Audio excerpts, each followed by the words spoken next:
मैं काफी देर से चल रहा हूँ। अगर रास्ते में कोई मिल जाए तो चंपाकली के घर का पता पूछ लूं। अरे, सामने एक आदमी दिखाई दे रहा है, क्यों ना मैं उसी से ही रास्ता पूछ लूं। अरे सुनिए। हाँ बेटा, कहो, क्या बात है? मैं एक घर का पता पूछना चाहता था, क्या आप मेरी थोड़ी मदद कर सकते हैं?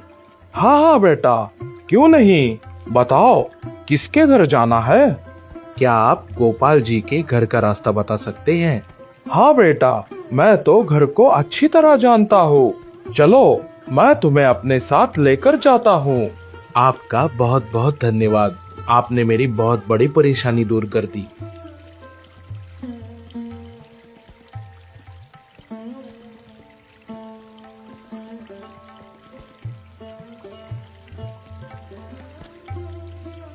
अरे, ये भोलाराम चाचा मेरे घर क्यों आ रहे हैं?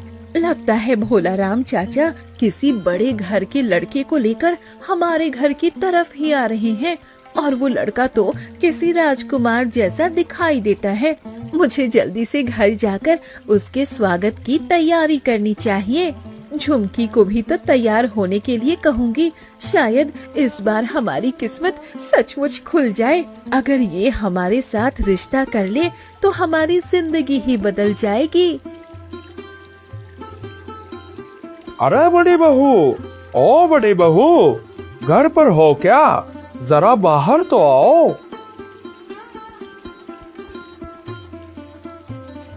अरे बहू, देखो तो, तुमसे मिलने कोई आया है। तुम लोग आपस में बात करो, मैं अभी चलता हूँ।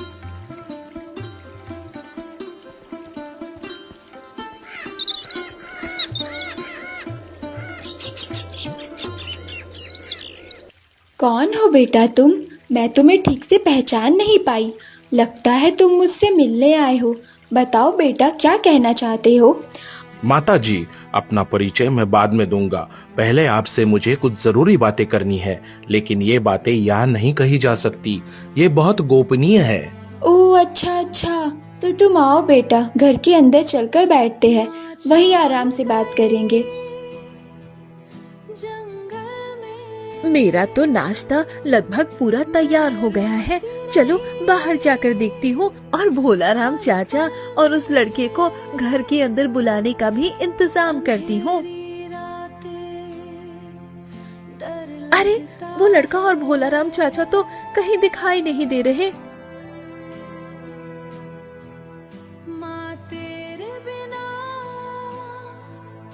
अरे, वो लड़का तो दीदी के कमरे में बैठकर बातें कर रहा है। इसका मतलब वो झुमकी के शादी का प्रस्ताव लेकर हमारे घर नहीं आया था। फिर वो दीदी से क्या बात कर रहा है? मुझे अभी सुनना होगा सभी बातें। मैं सूर्यगढ़ के जमींदार का पुत्र हूँ। मेरा नाम विक्रम है। मैं आपकी बेटी चंपाकली के विषय में आपसे बात करने आया हूँ। आपकी बेटी इस समय जंगल में चंपा के फूल के रूप में जीवन बिता रही है और आज वह फिर से अपना इंसानी रूप वापस पाने वाली है। इसलिए वह चाहती है कि उस समय आप उसके पास मौजूद रहे। इसलिए मैं आपको लेने आया हूँ।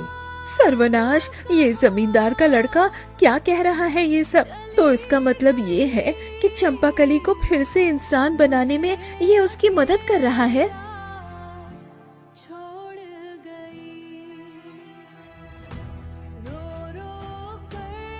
तांत्रिक बाबा, सर्वनाश हो गया। चंपाकली फिर से इंसानी रूप पाने वाली है।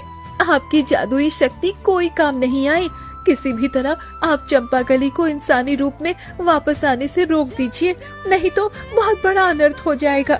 सर्वनाश, ये सब तू क्या कह रही है? कौन मेरी जादुई शक्तियों को बार बार विफल कर रहा है? अब मुझे ये जानना ही होगा। ये सब बाद में सोचिएगा। आप अभी तुरंत जाइए, चंपाकली को वहाँ से उठाकर कहीं और ले जाइए। उसे किसी ऐसी जगह छिपा दीजिए जहाँ कोई उसे ढूंढ न सके।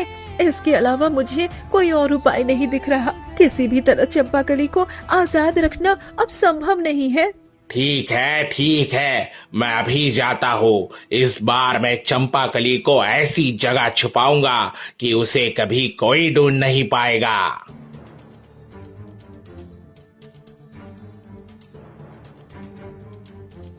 ये क्या, सचमुच मेरी जादुई शक्ति भी इसको रोक नहीं पाई? मेरे जादू से बनाए हुए चंपाकली के सभी प्रतिरूप को किसने नष्ट कर दिया? रुक जा चंपाकली, तुझे भी अभी सबक सिखाता हूँ। इंसान बनना चाहती है ना तू? अभी इसी क्षण मैं तेरी सारी उम्मीदें खत्म कर दूंगा। देखता हूँ अब तुझे कौन बचाता है। कौन है तू शैतान? तो तू वही शैतान तांत्रिक है जो बार बार चंपाकली के जीवन में बाधाएं पैदा कर रहा है। अगर अपनी भलाई चाहता है तो अभी इसी समय यहाँ से चला जा। हाँ बुलबुल, यही वो शैतान तांत्रिक है।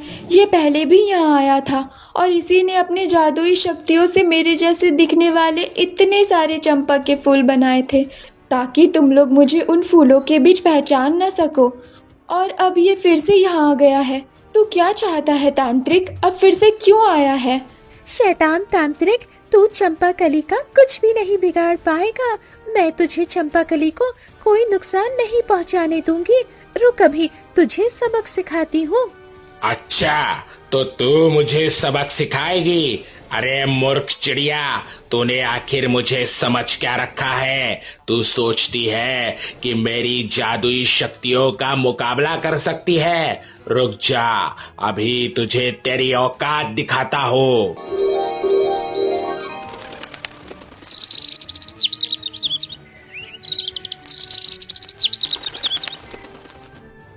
अरे बदतमीज चिड़िया, तू मुझ पर हमला करने की कोशिश कर रही है। तू सोचती है कि अपने इस बड़े पक्षी के रूप में मुझे हरा देगी? तो फिर देख, मैं अभी अपनी जादुई शक्ति से तुझे कैसे सबक सिखाता हूँ।